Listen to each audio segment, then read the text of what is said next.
Imagine it's a quiet afternoon around 12 to 1 p.m. when your phone starts buzzing with scam calls.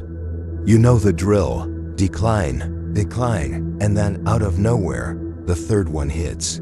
You're already fed up with the constant interruptions, ready to unleash on whoever's behind it, but you answer anyway. Hello?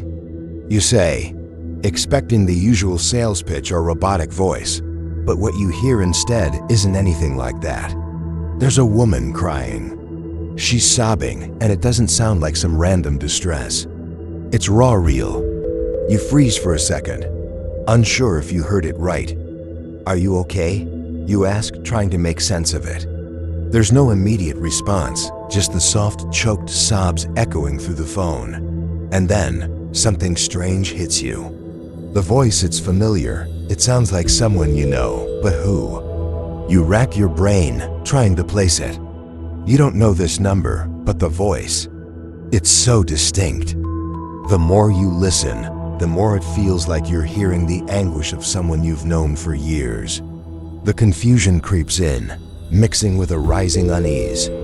It shouldn't be happening, but there it is, on the other end of the line, someone, somewhere, crying in a way that feels too close to home.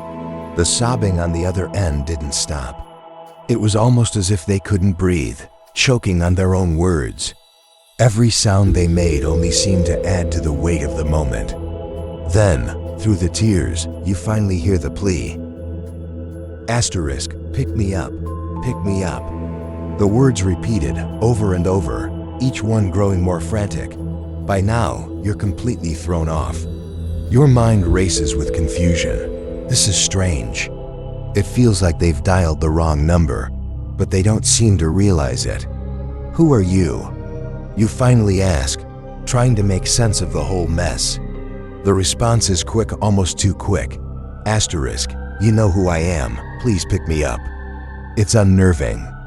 The voice, that desperation. There's something haunting about it. You're not sure who this person is, but everything about the call feels wrong.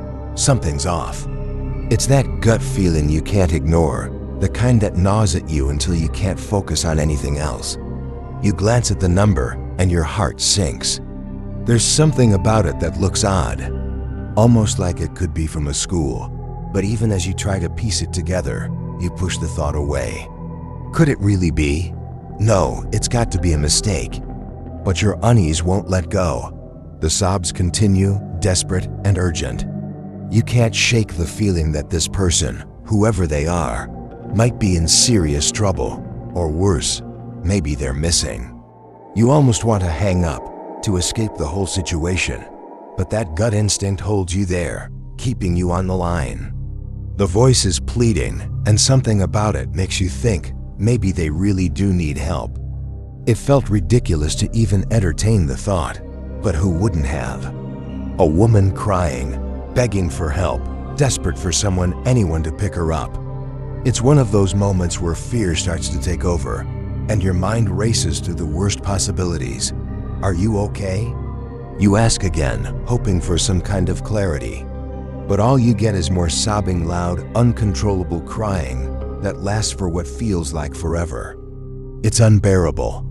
The silence between the sobs somehow even more unsettling than the words. Then, suddenly, the call ends. The line goes dead. You sit there for a moment, the phone in your hand, the weight of the conversation settling in. You shut it off, but it doesn't help. The tension in your body won't go away. Your skin feels cold, and the hairs on the back of your neck stand up as if warning you. You stand up instinctively, walking over to the door, checking the locks.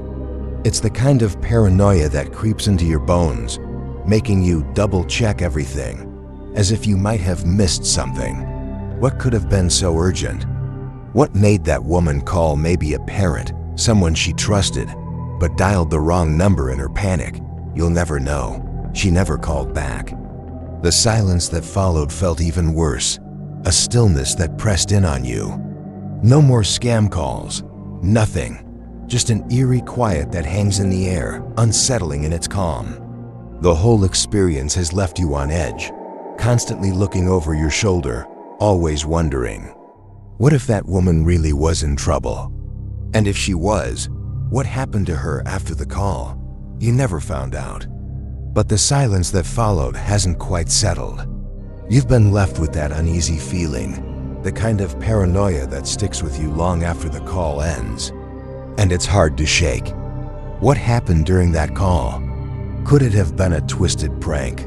A desperate cry for help from someone who didn't even know who they were calling? Or was it something much darker? A call from beyond? A glitch in the system?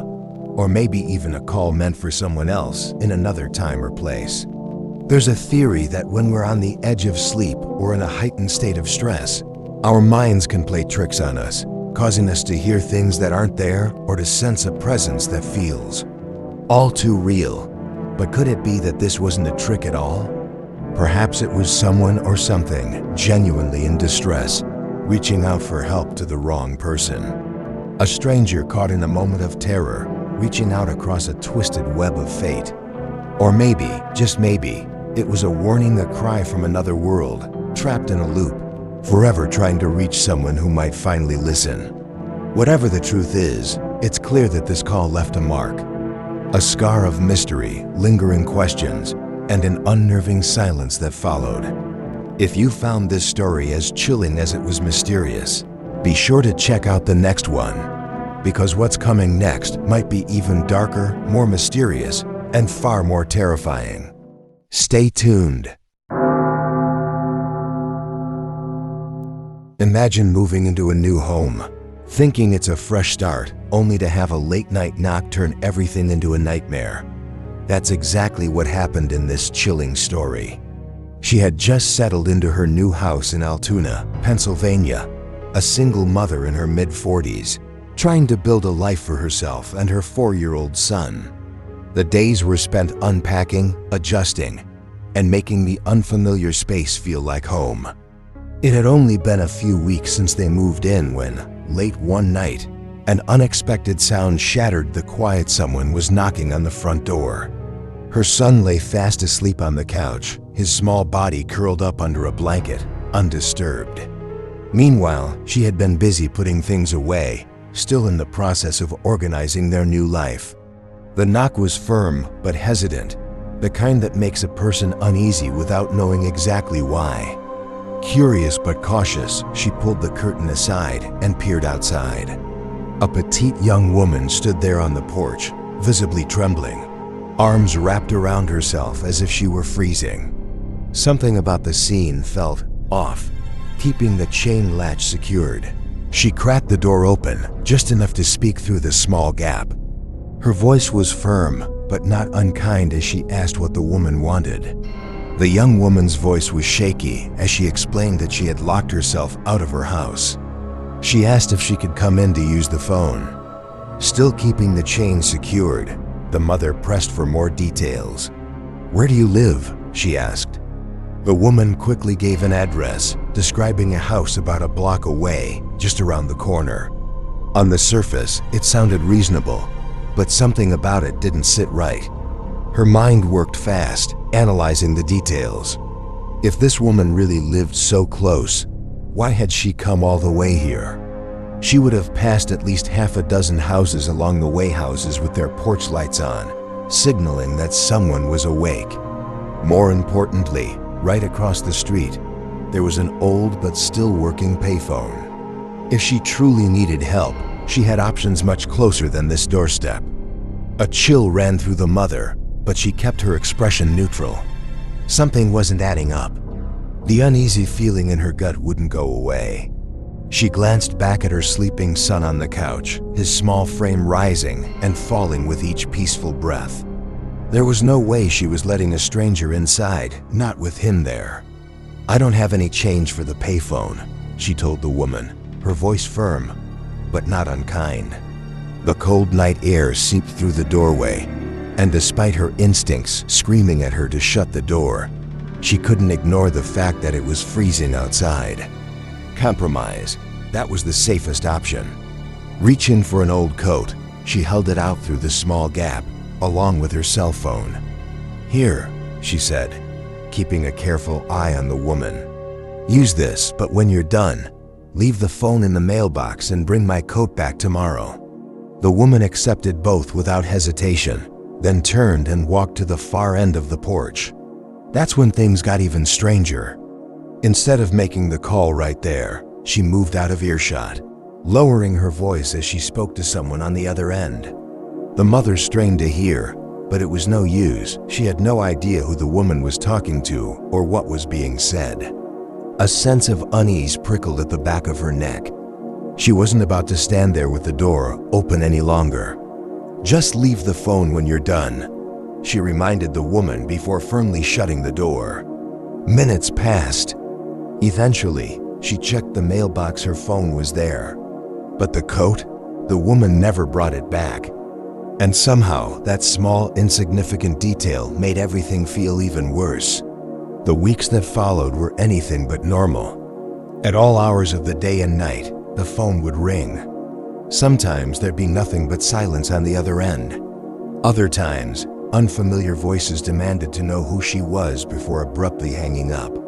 The calls never lasted long, but they left her with a lingering sense of unease. Had she made a mistake handing over her phone that night?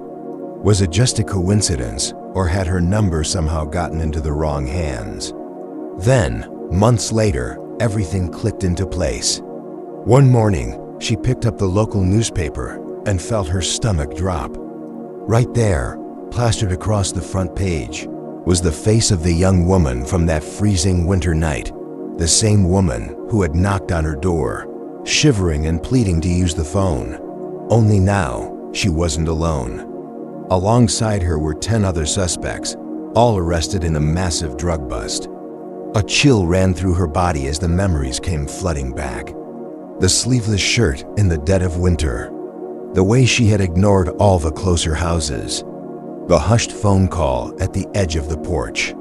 For the first time, she truly let herself wonder, what if she had let her in? What if she had ignored that gnawing feeling in her gut, thinking she was just being paranoid? What might have happened to her and her son that night? She shuddered at the thought. Some questions she realized were better left unanswered.